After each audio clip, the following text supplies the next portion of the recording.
It's official, the time we've all been waiting for, the reason Charlie Creme has not slept in weeks. The 2025 NCAA Women's Tournament bracket is set and March Madness is officially here. First four starts on Wednesday, so less than 48 hours from now. Welcome to Bracketology Women's Selection presented by Nissan. I'm Taylor Tannebaum alongside Ari Chambers, Alexa Philippou, and there's our resident bracketologist, Charlie Creme. All right, we've had about 24 hours or so to really digest this bracket, which we're going to spend the next hour talking about and breaking down intensely. And trust me, we all have different opinions here. What's your overarching thought on what the selection committee has done for us this year? Well, I'll give them credit, I guess, because I had all 68 teams right. So there we go. I'm always happy about that. And I actually had my best year in terms of laying out the seeds. However, the order of the one seeds, I did not have correct, or I did not agree with the committee. And I'm still curious about that. I think there's arguments to be made both ways, but I really still feel strongly that South Carolina should have been the #1 overall seed. And the order of those seeds, domino effects to where we're going to be potentially in the Elite Eight and the Final Four.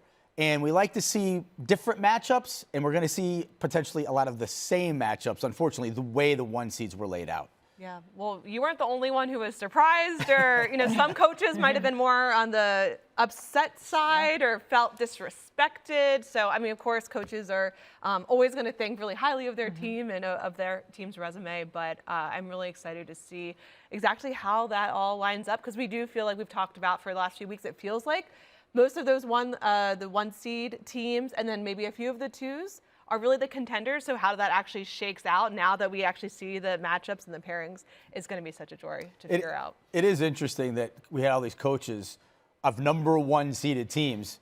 They were mad. Right, yeah. I think it was a very interesting phenomenon we saw last night when the selections were announced. I mean, you're going to vouch for your team, right? So Don Staley is looking at it like we put together a very, very difficult schedule. Exactly what you were saying, Charlie. You were like, South Carolina needs to be that #1 overall seed. Yeah. But Don Staley wants to know what the incentive behind putting together such a tough schedule is if you're not going to be rewarded with the overall #1 seed. And then on the other hand, we have Lindsey Gottlieb saying the same thing, like, this is the most disrespected I've ever felt as a #1 seed. And I'm like, okay. Obviously, they want to vouch for their team. I'm interested to see how the team's energy comes into it, because Dawn Staley said she doesn't want to play with the chip on her shoulder. So I think that was just a knee-jerk reaction, obviously. And it wasn't out of nowhere. It's very understandable. But I think she wants her team to focus on, game after game. Same way with Lindsey Gottlieb. But, we feel emotions. They're human. Yeah, they're human. At the end of the day, though, you got to beat the teams in front of you. Yeah. And some of the teams that you might, so we'll talk about, Elite Eight matchups, you might have to face them in the Final Four in the national championship if we're talking about these particular teams that are contenders. Yeah. So you're going to have to probably get through some of these really tough teams in one way or form. Yeah. And the interesting thing about South Carolina is, yes, they probably should have been the #1 overall seed. But then if you look at their path to the Final Four, it's still probably the best path to the Final Four that any team, any #1 seed has. You look at the matchups they could potentially have, their style of play versus those teams, it really lines up pretty nicely for the Gamecocks to get to Tampa without a ton of resistance. Right. So let's talk about this bracket and kind of break it down by the different quadrants. Let's look at Birmingham 3 first. That regional. Well, you see here your top 4 seeds from each of the different regions. Spokane 1, Birmingham 2, Birmingham 3, Spokane 4. But we're going to start with Birmingham 3 because we kind of all agree this might be the most wide open and toughest region here. What are your thoughts on this, Ari? I know people are looking at this saying Notre Dame just 2 weeks ago was the #1 overall team in the field of play. But I'm looking at their skid, and March is all about momentum. So when you have a team that has been losing momentum when it counts, the 3 seed seems appropriate to me. Now, rest versus recover, right? You're looking at, can they recover from just their skid at the very end? And is that time off really beneficial to them? So, Charlie, I know we were mentioning that earlier, rest versus recovery, and that's beneficial to a team like Notre Dame versus a team like Duke. So that's what I'm looking out for. Yeah, I think the rest and the kind of chance to hit the reset button when you have almost 2 weeks between your last game and then your next one in the NCAA tournament is going to be good for Notre Dame. Right. They could just take a couple of days off, take a break from basketball, and then kind of try to find that chemistry that they seem to be lacking at the end of the season. But Ari, you mentioned Duke, a team that was on fire at the end of the year. Yeah. And those are the kind of teams that you just want to keep playing. Let's just keep going. Let's just go right into the NCAA tournament. So watching those two teams in their first games, I think is going to be interesting. They're both going to be heavy favorites in their first games, but how they play right out of the gate, is there rust? Is there enough rest to have them recovered and playing at their peak level? That's what we should be looking at in the first round, and then it gets even more critical in the second round. Mind you, this team has been fairly healthy this whole season. After the first month. And so just knowing that this recovery doesn't necessarily have to be a physical recovery. It could be recovering from being the pressure of number one, or recovering from how do we spread the ball evenly amongst our talent, or recovery from how do we get back. Sometimes when you trip over your feet, you have to get up and plant your toes on the ground, 10 toes down, and say, hey, let's move step by step. Who do you think is the favorite in this region? Because as we just saw and touched on, Notre Dame is a 3 seed there. You have TCU is a 2 seed, and Texas is the number 1 seed in that region. I am struggling with this. I think I'm picking Notre Dame. I feel like that might just be a bad pick. But at the same time, I'm thinking about the team I saw in December, the team that I saw beat USC in November, the team that went on a run in January. And if that team shows up, then I think Notre Dame will be fine. Right. That's not the team we saw at the end of the regular season. But at the same time, they do have some difficult matchups that they could potentially face. I mean, if they have to face TCU again, that's a team that beat them in November in the Cayman Islands. Sedona Prince is a really tough matchup for them inside. They don't really have that interior presence that can really match up against her. And then even if you're talking about a Texas-Notre Dame matchup, and that would be the Elite 8. Yes, Notre Dame beat them in the regular season, but that was a long time ago, and it took overtime to do that, and it was in South Bend. Texas is a team that's hungry. They have obviously a superstar guard, and they have a huge interior presence in Kyla Oldacre and Taylor Jones. So I don't know. It's a weird gut thing, but I feel like that might be leading me astray. But right now, I think I would pick Notre Dame to, reverse course from what we saw at the end of the regular season. Go with your gut, Alexa. Yeah, go with your gut. The skepticism of Notre Dame has been there, right? And so just the momentum that you were talking about with Texas, I'm like, I don't know. I don't know if they can pull it off. But Charlie, are we not giving Texas enough respect with what they've done in a loaded SEC this season with that one next to their name right now? Probably. And I have to admit, I'm as guilty as anyone. When anybody asks me about Texas, I always go to what they don't do well. And I've sort of neglected the fact that they're an unbelievable defensive team. They dominate offensive rebounding with Jones and Oldacre. They have one of the best players in the country in Madison Booker. And they're tough. And I always seem to go to the fact that they don't shoot the 3 ball very well. They don't shoot it very often. They don't rely on it at all. And in modern basketball, you tend to think you don't make 3-pointers, it's going to hold you back. But I really think that myself included, maybe right at the top of the list, should really be focusing on what Texas is good at. And they're good at a lot of things. Their margin of victory this season, on average, is the second best in the country. You can't do that without being good at a lot of things. I will say, I think what's interesting about Texas in this region is they might have to go through a lot of teams that shoot the 3-ball really well. We're talking Creighton as a potential second-round game, Tennessee as a potential Sweet 16 matchup. Obviously, TCU is a strong 3-point shooting team. That would be later on. Notre Dame can shoot the 3-ball well. So that clash of styles, I'm really fascinated in. It hasn't completely bit them in the butt yet, but it could. And that's, I think, that you're talking about the modern basketball principles, and Texas a little bit more old school, but it's worked so far for them. But it did bite them last year in the tournament, in the Elite 8 against NC State. NC State made a bunch of shots. Texas couldn't match 2s for 3s, and they ended up losing the game and fell short of the Final Four. That's where my concern comes in, that they might just fall short because of that one little flaw in their entire process. We'll see how it plays out, and kind of at this point in the season, you are who you are, and we'll see what Texas is throughout this NCAA tournament. Let's go from the South to the West Coast. Spokane 4, and we just kind of noted it in our intro. This is where USC, Southern Cal, is the 1 seed, where Coach Lindsey Gottlieb felt like, hey, maybe we were a little disrespected in the 1 seed that we did get. And they're on a potential collision course to face UConn in the Elite 8 once again, second straight year. Ari, what do you think is the potential of this rematch coming to fruition? I mean, can it be the revenge game? Can they do it?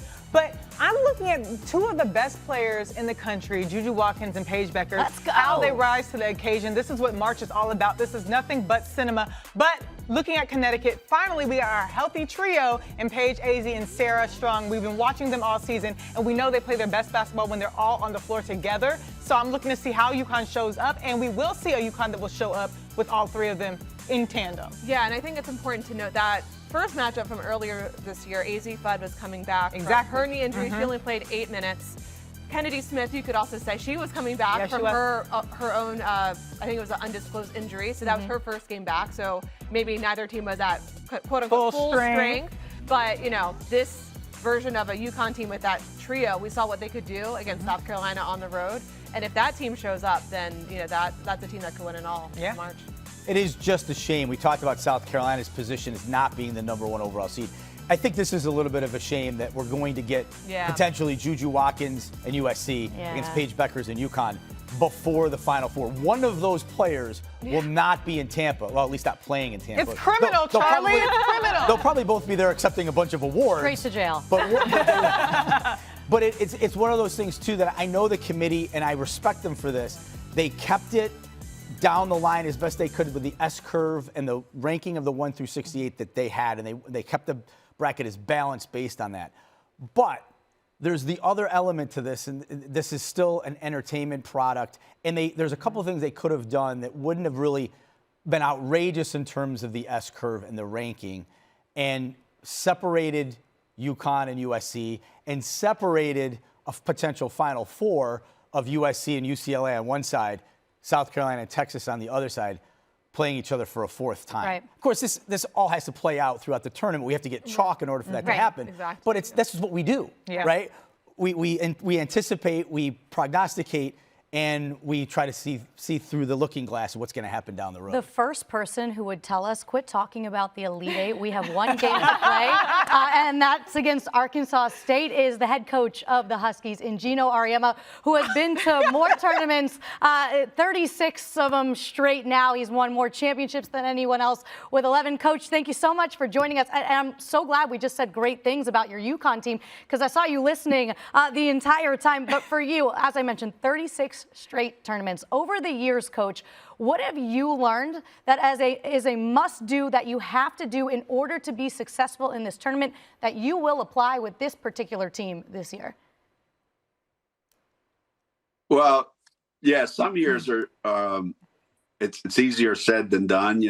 I think the mental part of the game, where your team is mentally, your key players. Are they in a great frame of mind? Your role players, are they solid? They're used to coming in and changing the game.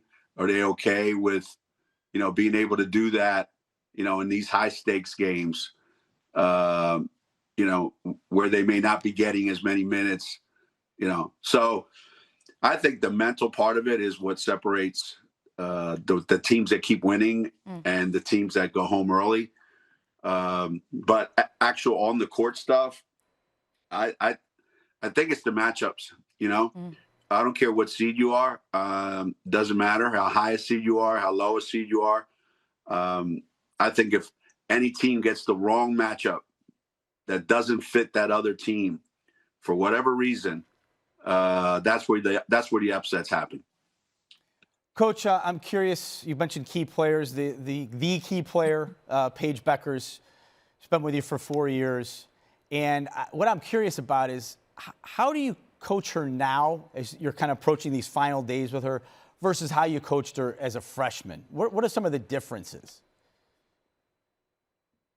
I would say the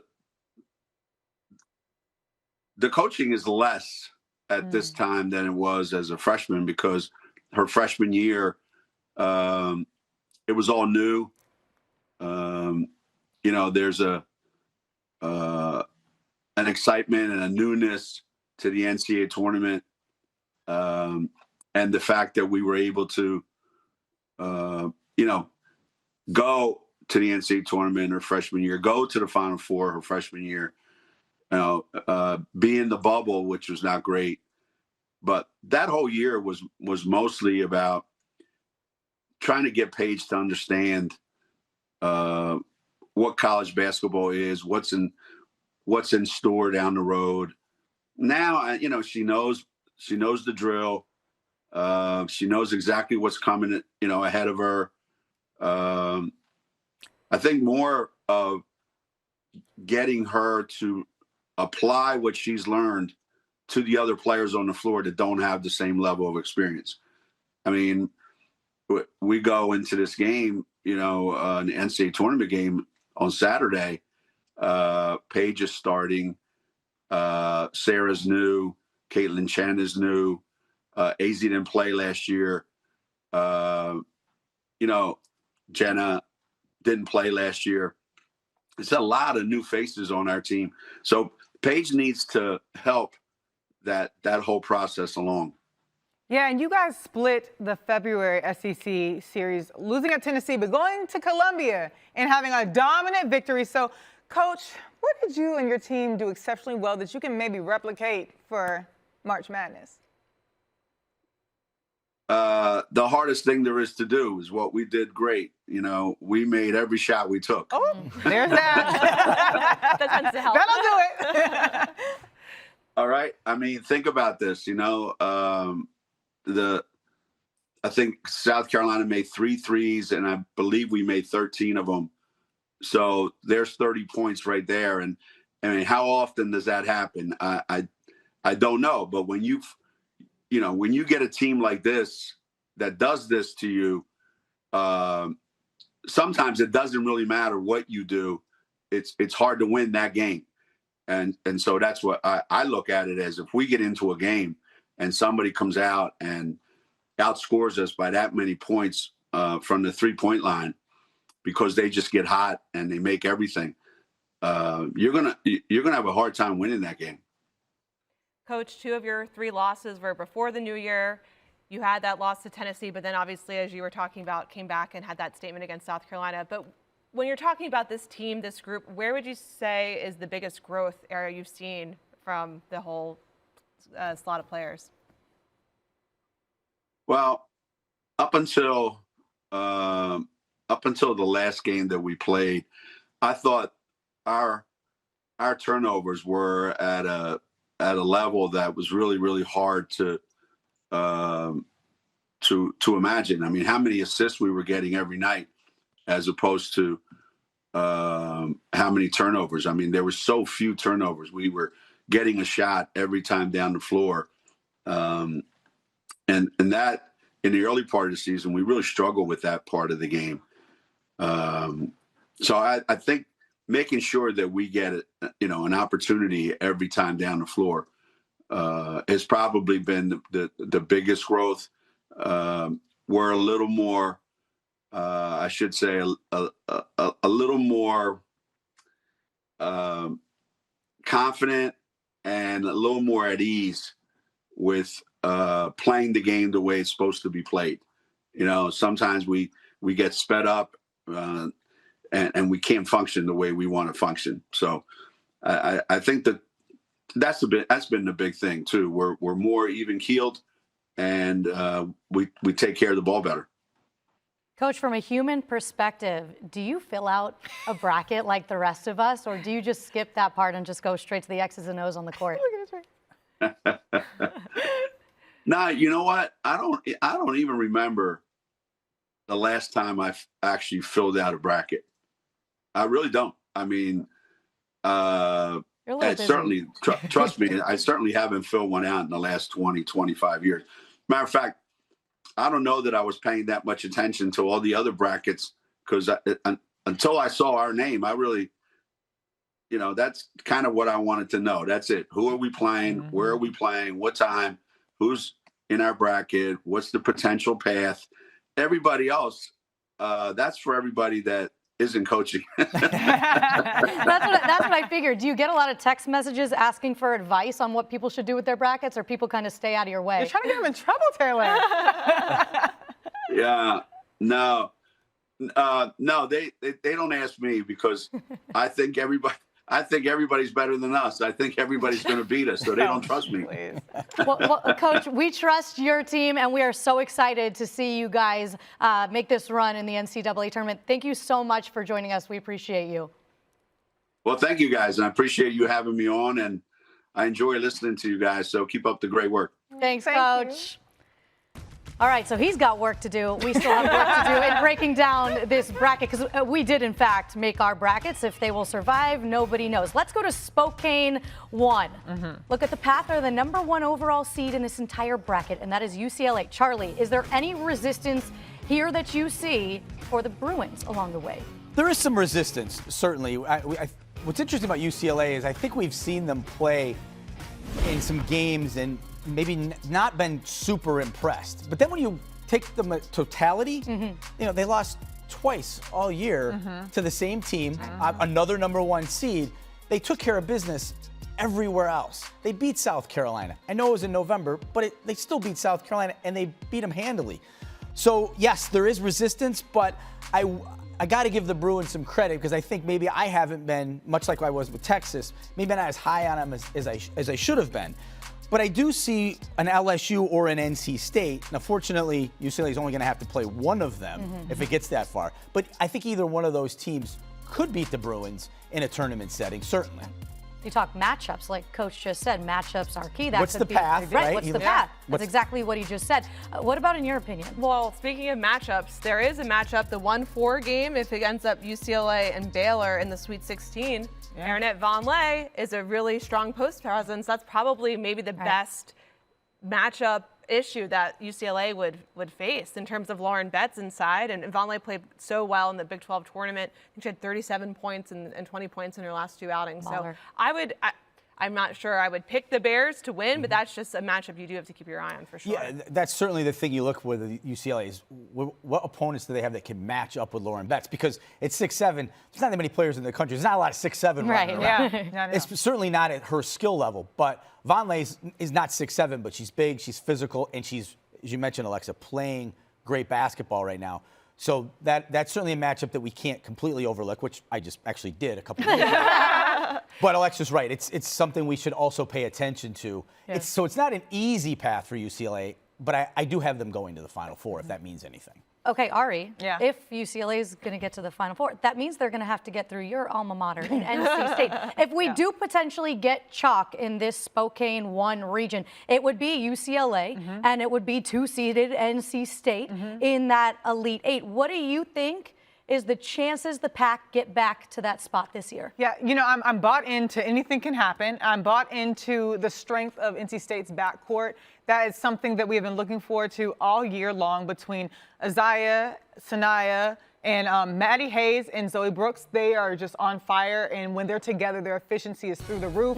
But I'm looking on the other end, too, with Lauren Betts, who's going to contain her. So I'm like, Tilda Triger has to have the best game of her life against the Lauren Betts and be able to try to contain her in order for NC State to do that. But Maddie Hayes and Zoe Brooks are the X factors for NC State. We'll talk about that a little bit later. But the two guards that we have been looking at, they're going to be in the WNBA next season. That's who I'm going to look at to have a stellar game against UCLA in order for them to have a chance to win.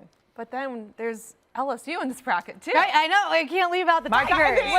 But first Harvard. Oh, my God. Harmony, Harvard. She's a great guard, but yes, LSU, too. But are they full health? That's the big question. We saw some protective boots from Flau'jae Johnson and I'm totally Anissa Morrow. Anissa Morrow. I got I'm like, your back, what was teammate? the other player that was hurt? I got your back. There's a lot going on these days. It's chaos. Yeah, Anissa Morrow had that. It was a really scary looking injury. So obviously we want to. It sounds like that they're both okay, but we want to make sure that they're at full health if they're going to make that run. I think they're such a team that relies on their big three that there's really not that big of a margin of error, so they need to be at full health, I think, to really get past NC State or even try and knock off UCLA again. And Kim Mulkey said that they're at full health, so if Kim Mulkey says they're at full health, even if they're not, they're going to strap that thing up and put on they're ready to roll. Get it going. If Kim says that they're at full health, then they're going to be full health. They're playing. Whether they like it or not, they're at full health. Yeah, we're going to believe whatever Kim Mulkey says. Yes, ma'am. You know who we haven't even talked about in this region is the leading scorer in the entire country, and that's Tanaya Latson, who's the star guard for Florida State, who could potentially match up with LSU very, very early in this bracket. And she's a star within herself. So that's a player and a team that could potentially do some damage as a 6th seed, Charlie. When Latson gets it going, she's 94 feet, is fast with the ball as anybody in the country. And she's as good a finisher as I think we've seen in college basketball in a really long time. The other piece of Florida State is Michaela Timpson. Yep, KK. Double-double. That'd be a great matchup with Morrow and Timpson in the same game. Who can get to the double-double fastest? Then we'll just declare the winner based on that, right? The interior defense that Timpson plays, though, is something that could give Morrow some problems. And maybe Morrow doesn't get quite as many offensive rebounds with a Timpson there. So that is a matchup, one of those fun matchups that we really like to see. And then the matchup within the matchup. Right. That would be a great one, at least on paper. We'll see if it comes to fruition. In the second round, oh my God. So I'm like, am I reading this But right? that also speaks to the period of the game, like just the excitement of the game throughout the whole landscape. So and the depth of it's March, college basketball right now. Birmingham, too, the last region we have not spoken about. That is where you will see South Carolina as the 1 seed. All right, Charlie, does anyone stand in the way of the Gamecocks to getting back to the Final Four for, the 5th straight year? No big deal. It's probably not good TV, but I'm just going to say no. Yeah, exactly. I do, like I said earlier, I think the bracket is pretty well set up for South Carolina to get to Tampa. If we see the Duke team that we saw in the second half of the ACC Tournament Championship game against NC State, then maybe I'll pull back on that a little bit. But otherwise, I just see teams that don't really match up with what South Carolina brings to the table very well. Duke could do that if they're making shots and 8 3-pointers in that game against NC State. If they could duplicate that in a game against South Carolina, the way they also defend, all right, then we're talking about something maybe a little bit closer to a challenge. Right. Otherwise, I think South Carolina is moving on to Tampa. You have an opinion on this, Ari? I'm just looking at Lucia Okwanowa and how her game is going to be when she plays against everybody in this tournament. She's the most outstanding player of the tournament, and she comes off the bench. So that spark that she gives them, and those threes that they made, all the scoring, her X factor. I'm just looking at like. And what would be great about that matchup too is bench points that Duke got. Okwanowa being the leader. Right. What team in the country gets more points off their bench than anyone? South Carolina. Right. So that would be another kind of game within the game type situation. If Joyce Edwards coming off the bench or Tessa Johnson coming off the bench for South Carolina, those kind of individual matchups within the game would make it fun. We got to get there first, but now you're giving me all revved up. I know. Now I kind of want to see that game. Committee knows exactly what they're doing. They do. But I'm not as high on Duke, I think, as some of you guys, because I think they could lose to Vandy. And She keeps us level-headed here. Thank you for bringing us. Like offensively, right? Like I just think, look, Vanderbilt has one of the best duos in the entire country, Camille Pierre and Michaela Blakes. And if they play really good defense too as a team, so if they can defend and if they have that star power between the two of them, Michaela Blakes, we saw her put up obviously this pair of 50-point performances this season. Camille Pierre is probably one of the more underrated players, definitely in that SEC, maybe even in the country. I don't know. I'm just saying, if you're looking for a 2-7 upset, I would keep your eye on the Commodores. And then didn't Duke and UNC split the season too? If Duke does advance, you still have to face UNC. And when they played the last time out, when Duke won, UNC wasn't fully healthy. Atsby was out and Renat Kelly was out. Right. So, but when UNC won, they went into overtime. That was a rough game. But that was a game that none of us want to remember. We'll not talk about that. Alexa's like, please erase it from my memory right now. I really understand. Really I understand. I got you. There's a lot of fun storylines in that region for sure if they all play out. Like, there's a potential for Duke and Carolina to meet in the Sweet 16. They've never met in the NCAA tournament before. So if we get that, that'll be rocking for sure with two teams that definitely don't like each other at all. All right, time now for Powering Forward, presented by Nissan, as we bring in one of the most exciting players in all of women's college basketball. Here's Amoore. Step back three is good. Here's Amoore. There's that hop, the acceleration, the dish. Amoore for three. She is on fire right now. so excited to have our girl on the show today. She's Australia's sweetheart. She's now America's sweetheart. And she's one of our favorites, Kentucky guard Georgia Amoore, who's had an incredible season there in Lexington, SEC Newcomer of the Year, but she's been doing this for a long time. Georgia, so good to see you. I want to start with this. Give me one word that you can think of off the top of your head to describe this season for you personally. Beneficial. Why is that? It's been very, very beneficial for me. I think, first of all, start out on the SEC. Like, obviously when I went to the portal and it was like, the SEC's this, and it is. I'm so glad I came here. I'm so glad I went through the ringer. It was tough. It was a challenge.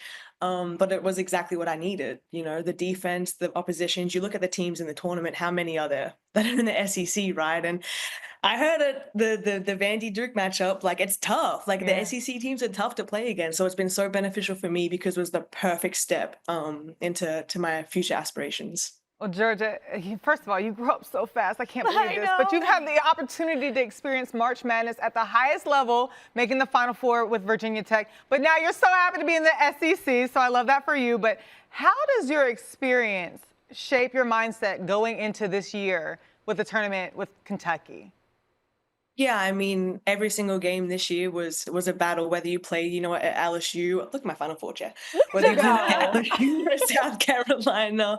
But even like the teams that were maybe like lower in the standings, like the Mississippi States, like every single game like that, we treated the same. And whether or not that was because it was a new conference and we had to do it because we were unfamiliar, like my beneficial theme, it worked out because each and every game we just prepped for the same, and that's how you have to play in the tournament. I know we did words, but I need to know emotion going into the last dance. Like I said, you grew up so fast, and I love that for you, Mookie. Can't wait to see you in the league. But what are the emotions going into your last dance? I think, see, I struggle with my emotions. Like I push them away. So we locked in for now, and then wherever that last game may be, like wherever those emotions may be after, they're going to come out. But I think for now, I have the final chance to put a cute little bow on my career. And it's in a great position. We're in a great position is all I can say. So I'm really excited. Georgia, I want to ask you about one of your teammates, Claire Strack. You were obviously really important and pouring into her last year at Virginia Tech. Now she comes join you in Kentucky. Where would you say you're most proud of the growth that she's made over the year? Where have you helped her the most? And what do you expect from her this March? Yeah, I think Clara surprises me every single day. This summertime, we would have workouts together, and I used to get so frustrated. I'm like, Clara, baby, you have to shoot it. If I pass it to you, I promise you I want you to shoot it. And this year, she's just grown offensively. Obviously, I think her ability to obviously work the low post, but, kind of transform a little bit into that guard sense where she works, on the exterior with the jump shots, and she's put up threes comfortably this year. Like she's really expanding her game, and she does not stop. But I would be remiss if I didn't mention her DPOY, Defensive Player of the Year in the SEC as a sophomore, first time. I was so proud of her for that because she's just a menace. Her natural reactions are one of a kind. She has a real knack for the ball. Now, Georgia, you mentioned how difficult it was to kind of acclimate to the SEC and how important it's been for you and for your team to acclimate to the SEC. Tell us, what are some of the things that you did sort of early in the season as the leader of this team, coming over from Virginia Tech with Coach Kenny Brooks, that sort of established what you wanted to do in the SEC and at Kentucky to sort of turn things for the program around?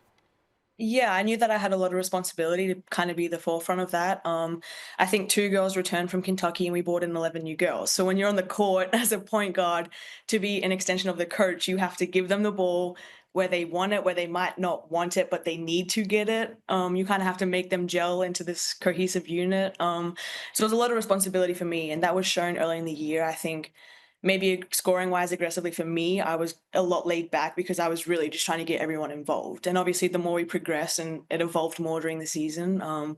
But it was a huge challenge. It was a huge task. You have girls who have never really been relied on in a sense that they were this year. You have girls that came from different conferences. You have freshmen turned sophomores that had to step up. So I think it was a big challenge because we were all hungry, and every single day had to be pretty much perfect in 10th. You have potential matchups in this region of your bracket with some other superstars like yourself, Juju, maybe Aoka Lee. There's some great matchups potentially on this slate. When you look at your region, what stands out to you? Because I know I asked Coach Geno Auriemma if he does a bracket. He says no. I know you and your girls have already looked at it. So what do you see that lies ahead for Kentucky potentially? I think I looked at it when it was on full blown on the screen, but I think my mentality at least is like I never get too far ahead because, you know, we still got Liberty. And I know that's cliche, but it is March. Like anything can happen. And I think if you are focused on so many other people's outcomes and results, then you're really missing on what's right within. So I think we really don't get too far ahead of ourselves because it's every single game you have to be the best because we've seen it. I've been a part of it. Someone can get hot and anything can happen. That's that senior wisdom. Yeah, Literally. that's a little bit of Kenny around the block. That's a little Kenny Brooks in you. I hear right there. How much of your family stateside for this finale in March Madness, Georgia, before we let you go? Well, they were here for a minute. It was my mom, my dad, my auntie and my uncle came, but they actually ended up going home because my sister goes to school now. So they were here for like 7 weeks, but my sister is flying in Friday. So she'll be at the games, which will be super cute. Yeah. I love that. You deserve it. Congratulations on another great season, and good luck the rest of the way. We'll be rooting for you and your Cats for sure. Thank you, guys. Good to see you all. Tell Coach Brooks we say hi. We love you. He's probably watching right now. All right, let's take a look as we send Georgia off at the most reliable team presented by Xfinity. And we're going to stretch this out. We're making our own rules here. Most reliable teams, because for the first time in over a decade, we have 6 teams with shorter than 10-1 odds to win the national championship, according to ESPN Bet. That underscores the parity right now. So let's go over some of the biggest strengths and weaknesses for all of these teams. Let's start with you, Ari. South Carolina, who is right now the favorite per ESPN Bet. Biggest strength, they're just comprehensive roster. They know how to play basketball. They literally play just good fundamental basketball. They lead D1 in points per game in the paint and bench points. So there is no lapse on offense, and they're defensively pesky. They know how to just get out in transition. They run the floor. They just are a complete team. And so if you ask me what they're lacking, I don't necessarily think they're lacking anything, but those uncharacteristic losses were just that, uncharacteristic. So that's what I'm looking at for South Carolina. Okay, number 1 overall seed is UCLA. Alexa, what say you, strengths and weaknesses? Her name is Lauren Betts. That's May have a heard of her. Yeah. And look, at a certain point, Lauren Betts is, she was one of the best players in the country this year. She's a 6'7" force inside. But what I love about her game is that she's the anchor of everything that they do on each side of the floor, right? So it's not just about her defensive presence in the paint, but they also will facilitate their offense through her. I mean, that can make things tough against, USC. We saw that earlier this year. But when she's able to facilitate and kick the ball out for threes from to her teammates, UCLA is really tough to beat. So I think she's the difference maker. She's the separator. She's the reason why they could win it all. Weakness, on the other hand, is I think there's a question about, they haven't been at this stage before. Right. They had those really tough losses to USC. Obviously, they did avenge them in the Big Ten tournament. So I wonder if it's, can they mentally, have that toughness, have that ability to have that juice to really pull out some really tough wins if they have to go through a NC State or LSU, or if they have to go through a USC or UConn, or if they make the championship and then have to they go up against South Carolina. So it's just that more of that intangible almost that I want to see from them, because this is a team that is on the more unproven side, but doesn't mean they can't do it. Absolutely. Okay, staying in town, crosstown rival USC. What are your strengths and weaknesses for the Trojans? I'm going to also similarly point out a particular player. You're probably going to know who it is, Juju Watkins, right? Duh. So again, this is a player of the year frontrunner, I would say.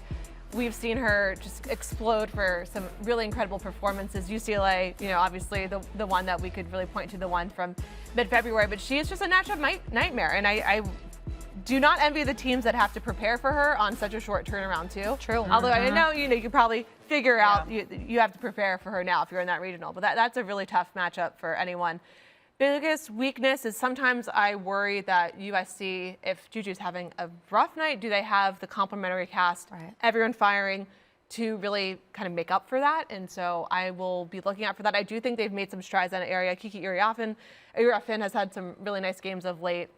Their freshmen have come along really nicely. But again, when we're talking about some of these really big matchups, can everyone step up. It's going to have to be a team victory across the board if they really want to go as far as they want to. Right. The last 1 seed we haven't spoken about yet is Texas. What say you, Charlie? Well, strengths, certainly. We talked about it a little bit. Physicality, Yes. the way they offensive rebound, their toughness. Madison Booker, I mean, that's a pretty good place to start for any team. Weaknesses, we also talked about that a little bit. They just do not shoot three-point shots. They do a lot of that. They throw it up, they go get it. And they do that as well as anybody in the country. But they don't have that one player they can turn to in a big spot that they can reliably say, hey, go get us a three-pointer. As great as Booker is, her game is the mid-range. She's not a three-point shooter necessarily. They don't really have that person. It might hurt them, as we talked about, down the road. That is certainly a weakness. They're going to need someone to get hot from downtown potentially in this NCAA tournament. Staying with you, let's go UConn. We talked about them a little bit earlier. Talked to Coach Auriemma. What are your thoughts, strengths, and weaknesses on the Huskies? Well, you can almost flip the script about what I just said about Texas, right? UConn makes shots. You heard Coach Auriemma talk about the fact that against South Carolina, why was it such a lopsided win? Well, because they made a bunch of shots. And UConn's better at that than anybody in the country. They have shooters everywhere, and there's no more efficient player in the country than Paige Beckers. She actually has it. She's one free throw short of being a 50% field goal shooter, 40% three-point shooter, and a 90% free throw shooter, and leads the country in assist to turnover ratio. It's crazy. 50-40. That's certainly a strength, but UConn's not very physical. So that would be very much a contrast if they were, say, to play a Texas, a team like that. They don't mix it up very well inside. Their bigs are still pretty inexperienced. And when they don't get a lot out of, say, Ice Brady, then Sarah Strong has to do a lot on the inside, and that takes her away from her overall game. So UConn can be maybe pushed around a little bit if it's a team that's big and physical and strong, and they aren't able to do what they did against South Carolina, which was spread the Gamecocks out, drive the ball to the hoop, and kick it, and just they pass it so well. Right. Like Coach said, we literally made every shot almost that we took, and that was a big difference maker in beating the Gamecocks the way that they did. Last, certainly not least, is 3-seeded Notre Dame. Lost 3 of their last 5 games, but you can't sleep on the Irish and what Niele Ivey has. You can't. She has great pieces. You have one of the best two-way players in college basketball in Hannah Hidalgo. She has a pure shot, and she's a pesky defender. You have a pro-ready Olivia Miles. You have a Sony Citron that can just be clutch whenever. You have a Lee Tu Kim who's playing great basketball. They have great pieces. But what I'm worried about is it a chemistry skit? Is it a disjointedness? We don't know. But let's just compare stats real quick. In their 5 losses, they struggle from three-point shooting 28.6% with their assist to turnover ratio at 88. It's just, you've seen a just giant fall in their efficiency with shooting.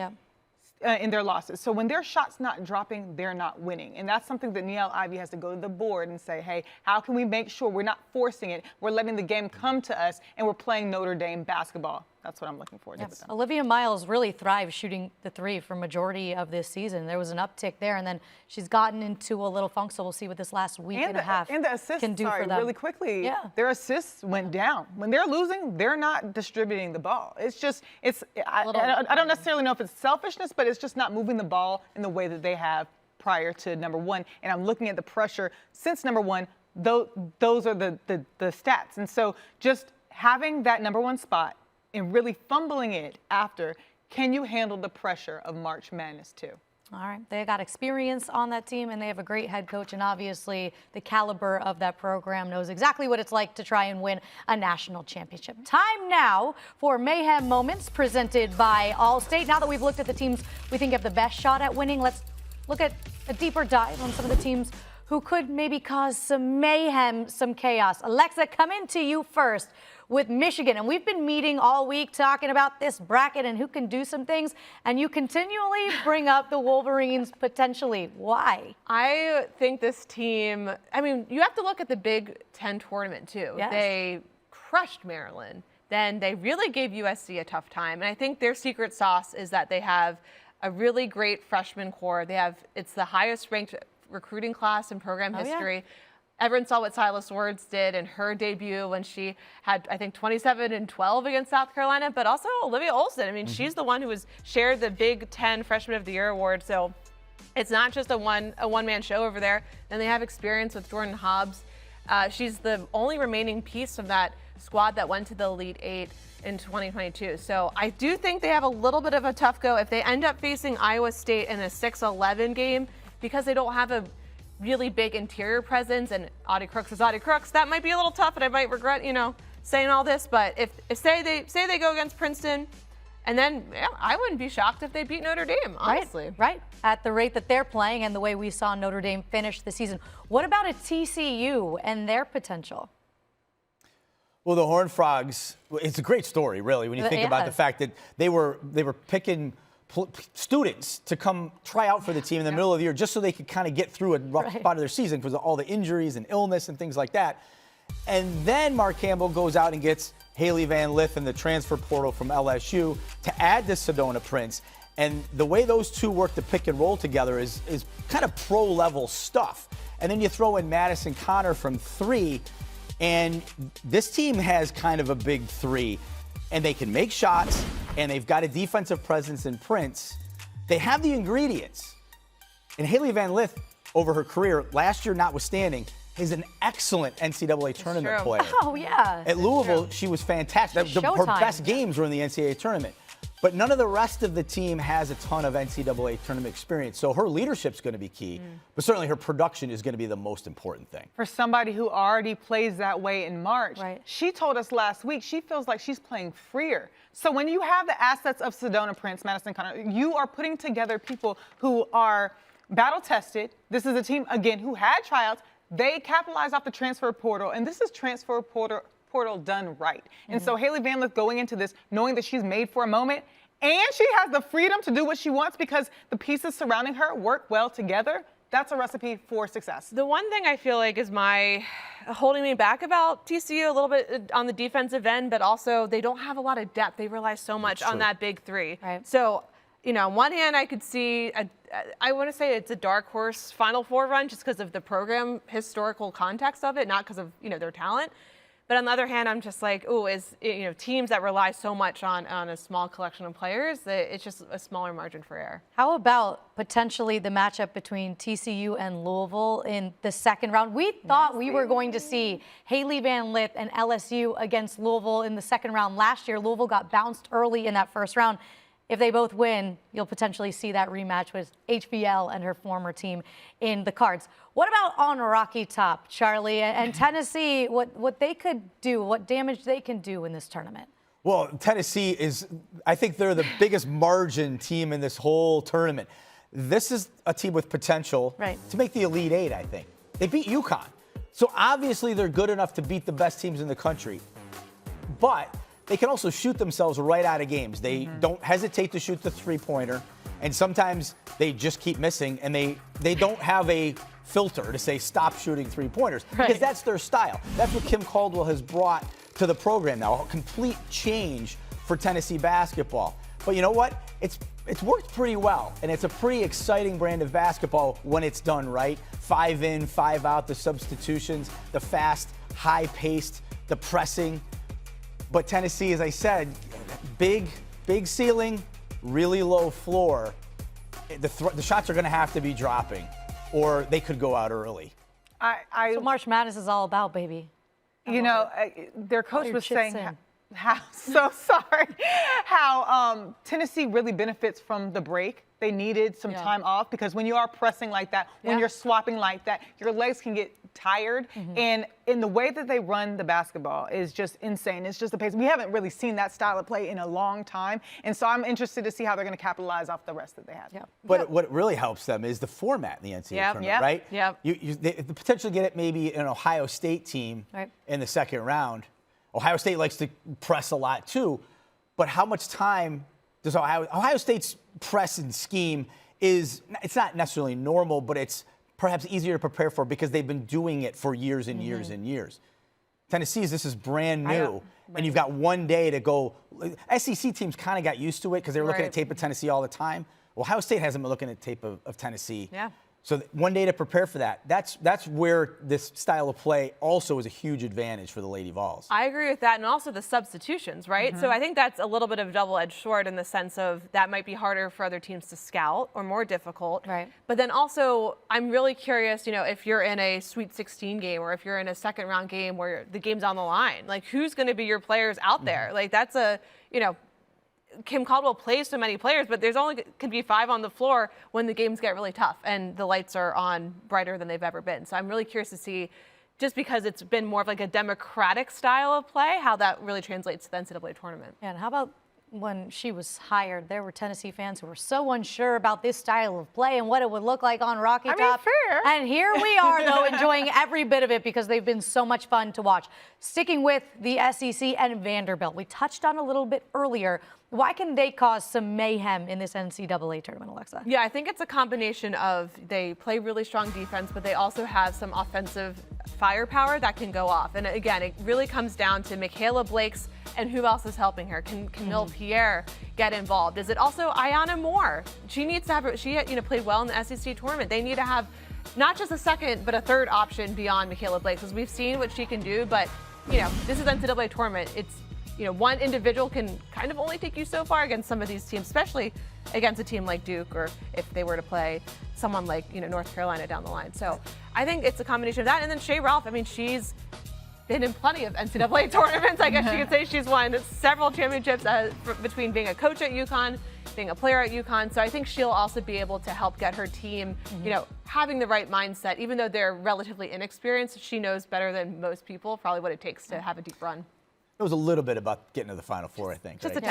Just got a little bit of perspective to pass down to her players. Okay, let's go even deeper to some of the lower seeded teams we haven't even talked about yet, and ones that you at home really need to know before the ball is tipped. Ari, I know you want to shout out Norfolk State because they've had an incredible season and they could potentially maybe do some early damage. We've been talking about Diamond Johnson for weeks, and it's been offensively, but she is second in the nation in total steals at 123 and 5th in steals per game. But she broke Norfolk State's single season record in 3 points made, field goals made, and points. And she has Kiara Wheeler right next to her, all-time block leader at the MEAC. And what's so special about this team, outside of the fact that they've won 3 in a row, they brought back 7 people, all 5 starters, but all are in different positions right now, but have bought into it. And their coach is really, really confident in the fact that they can turn over some of the best guards in the country. So they're going in with confidence. They're going in with conference success. They're going on with the same people, more mature, according to Diamond Johnson. So I'm just really interested to see how they match up against Maryland, who we don't know what their health is. Right. Yeah. That's an interesting matchup. By the way, they're 0-3 all-time in the NCAA tournament. Maybe this is the time Norfolk State finally picks up a dub in March Madness. Charlie, 10-seeded South Dakota State. There's SDSU really trips me up every single time. But we're talking South Dakota State. Why are they a team that people should be eyeing right now?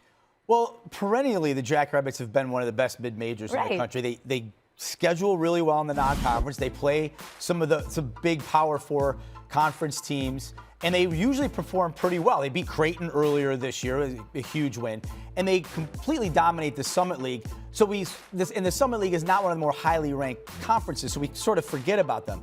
They play such fundamentally sound basketball. They've got a really, really good player in Brooklyn Meyer. Aaron Johnson's had this program at this level for a long, long time. And I kind of think as a 10, they're a little bit underseeded. Ooh, I think a 7 having to play a team like South Dakota State is almost unfair because I think maybe South Dakota State was more like an 8 themselves. Right. Okay. And you're looking at that first round matchup when we were chatting, that Oregon State matchup. There's real potential there if you're filling out your bracket at home for an upset in that matchup. Why do you think that particular matchup could bode well for the Jackrabbits? Well, I think anytime South Dakota State takes the floor, they're not going to beat themselves. Right. So it almost doesn't matter who they play. They're going to take care of business. Right. And then it kind of just comes down to, are they making enough shots? Do they have enough physicality in a game against a big-time program? And normally the answer is yes, because they can mask some of those things that maybe they don't have with all of these things that they do so well, which is move the ball, get everybody involved, play sound defense. They're not going to beat you up physically, but they stay in front. They talk. You can tell on the floor. They're switching when they need to switch. They're going over screens when they need to go over screens. They do all of those little things well because they're so well coached that anybody that they play really has to, I think, has to be upset. I think if South Dakota State any year turns up in your bracket, you're like, oh, not them again. Because they're not going to make mistakes. We're going to have to go out and beat them, and that puts a little bit more pressure on you as a coach. All right, we're eyeing the Jackrabbits. All right, school us, Alexa, on the Murray State Racers. They get 6-seeded Iowa right out the gate. Yeah, I think if you're looking for an upset to pick, I don't hate this one, no, honestly. Murray State is responsible for the highest scoring offense in the nation, just shy of 88 points per game. And they do it, they have Caitlin Young, who's an exceptional player. She leads the team with 21.8 points per game and Missouri Valley Conference first team selection. But I think it's also the fact that they just, in general, have such an offensive unit that's efficient. They score the ball so well. They have 3 other players besides Caitlin Young who are able to score 13 points at least per game. So it's not just one player that can hurt you. I like the fact that they can get rolling offensively against the Iowa team that sometimes struggles defensively, we'll say. Okay, that's a fun one to watch as well. I'm also looking at Harvard. Look, 3 Ivy League teams are in this year's field. Harvard won the Ivy League title for the first time in program history, back in the tournament for the first time since 2007. Harmony Turner, you sort of mentioned her name a little bit earlier in the show. She's a showstopper. She has an incredible personality, and I think there's potential for them to make some noise. Do you agree? Do you disagree in the first round? If you can't see what you cannot, I have them winning. I have them winning. Hilarious. Okay. There you go. Winning. I have them first round victory. Upsetting Michigan State, potentially. Yeah. We shall see. Okay, that is some lower seeds to keep an eye on. So make sure you know, and there are some teams dancing for the first time. These are the stories, the whys we love March Madness. And you have Arkansas State, who's dancing for the first time. Fairleigh Dickinson. How about Fairleigh Dickinson? I know people in Connecticut are really excited about that one. George Mason, Grand Canyon, UC San Diego, William and Mary. Any of these teams that you really feel compelled to make a comment on? Grand Canyon has a player named Trinity San Antonio. There you go. Sorry about that, Trinity. Great name, although I can't say it. But great player. Yeah. She's a great playmaker, gets her teammates involved. She started her career at Cal Baptist, then transferred within conference to Grand Canyon, and has really helped lift this program up. They have 30 wins. Yeah. They've won 30 games in a row. Trinity San Antonio, that's a name to just pay attention to. Okay. Make sure you tune into that first game that they play, just to kind of see all the different things she can do on the floor. That's a fun one. All right, those are great storylines to watch, and it is, again, the reason we love March Madness, because people are doing things for the first time and trying to make a little bit of history. All right, we've talked about all these teams, players, potential for matchups. It's time for us to make our picks, because obviously we are the experts up here, and you should maybe not listen to anything that we say, but you can if you want. All right, Ari, we're going to start with you. Elite 8, what are you rocking with? Okay. Come on. It's okay. Be honest. Confident. Okay. My Elite 8 goes as follows. UCLA, NC State, USC, Connecticut, South Carolina. South Carolina, Duke, Texas, Notre Dame. Sorry, there's a lot of brackets right here. All right, who do you have advancing to the Final Four? My Final Four. I have Connecticut, South Carolina, Texas, and I'm going to go NC State. And then, I'm going to go UCLA. And then for my championship game, I have Connecticut, South Carolina with the South Carolina championship. I will not count out Dawn Staley. I will also not count out Geno Auriemma. But even though Dawn Staley says South Carolina doesn't have a chip on their shoulder, they are a fully stacked team. Charlie Creme talked about the bench points. I'm just saying, full contribution, top to bottom. They have what they need. Repeat champions, first back-to-back since 2013 through 16. So I'm looking to South Carolina today. 45 points per game off the bench. By the way, we do want to note that was a typo. She does have her NC State and Wolfpack going. So sorry, Corey Close. The Final Four. I really believe that NC State guards can. All right, there you go. All right, there we Alexa, go. you're up. So I have the same Elite 8 as Ari. I think we had, I'm going to just do my Final Four. Okay, UCLA, UConn, South Carolina, Notre Dame. Okay, so here's your Elite 8. Oh, yeah. There you go. All We're right, there we advancing. go. Okay, sorry, I got ahead of myself. Okay, so that's my Final four. I think UConn will beat UCLA. I think South Carolina will beat Notre Dame. Oh. This is a repeat then of the 2022 national championship game, which it. South Carolina won in Minnesota. Paige Bueckers' hometown. She will not lose to them again in her final collegiate game. So that is why I'm picking UConn I like the spice. to win in Tampa. Okay, all right. That was Like that was a drop mic. Yeah, a whisper little away. dramatic It there, was but- dramatic. Listen, I trust Paige Bueckers with a little revenge factor on her shoulder. Charlie Creme, where are you leaning? So my Elite Eight, UCLA, LSU, USC, UConn, South Carolina and Duke, Texas and Notre Dame. Okay. So the Final Four, we're going to push UCLA through, the Huskies through, beating the Trojans, South Carolina, and the Irish. And I swear we didn't all talk beforehand about our championship matchup, but I have UConn and South Carolina. And I have South Carolina winning, but after hearing how like enthusiastic Alexa. Alexa was about God. picking UConn, She made it dramatic, honey. I'm sticking with the you gotta Gamecocks, stick but I'm not with as your pick. confident Stick with anymore your because pick. Alexa really's got me thinking. And we've talked so much about UConn and that matchup they had earlier in the season and how good Paige Bueckers has been all year and how good Sarah Strong's been all year. Maybe I'm having a slight Charlie, little hesitation. Charlie's stance goes down. I'm sticking with South Carolina. That's a good pick. But That's I'm a good just pick. what I want to give Alexa a shout out because she was so convincing. Yeah. About her UConn Wow. pick that she actually made me second guess myself for a second. Alexa running for office next, I guess potentially. so. Maybe she's that convincing. Okay, I actually differ Yeah. from y'all's brackets a little bit. So Okay. here's my Elite Eight. UCLA, NC State, Period. USC, UConn, South Carolina, Carolina. I think that Okay. Duke-Carolina matchup could potentially happen. Two best defenses in the ACC. But the heels advance. I have Texas, Notre Dame. And to my Final Four, we're going to shake it up a little bit. I have UCLA, USC. We get that for the fourth time this season. I have South Carolina because in Dawn Staley we do trust. And I have Notre Dame figuring out who exactly they are again. All right, I do. I think at a 3 seed, there's potential. And here's my championship, completely Wow. different than you guys. I love it. And I Spice it up. That's see great. Juju, the star that she is. I see Period. Hannah Hidalgo and company on the other side, and I'm going with the Trojans winning it all. Maybe a little bit different. I love but that's that. the way I'm leaning. First title since really, '84. I really love that. I do. I love the risk that you were taking. I still think USC needs one more element, but Okay. I love it. I'll take it. We're gonna see. I just love that we have 3 different teams we chose between the 4 of us. Yeah. And I think like just even seeing other people throughout, the country, other pundits and whatnot, like there's no one clear favorite, and there's probably 6 teams that have really, really good arguments. So I just think that's That's That's what makes the bracket go round this Yeah, year. here we go. It's the- This is the growth of the game, which is awesome. We do, before we leave, want to give you one chance to rant on your pack since we screwed up the graphic for you.